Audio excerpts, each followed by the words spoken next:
Welcome to Low-Key PD. In this tutorial, I'm going to show you how to use the spell checker in Google Slides. So let's say you've got some text that you've entered and you want to make sure it's spelled correctly. In this example, I have it in a text box, so the text I want to spell check, I'm actually going to drag and highlight. It's kind of difficult to see.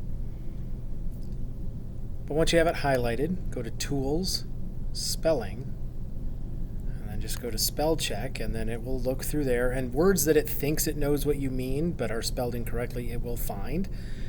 It's not 100% accurate, as I did try this by removing the E from some, and it didn't hit on a necessary spelling change. In this case, though, it did. Text is spelled horribly wrong. If you like the suggestion, just click accept, and it will automatically change it to the correctly spelled word.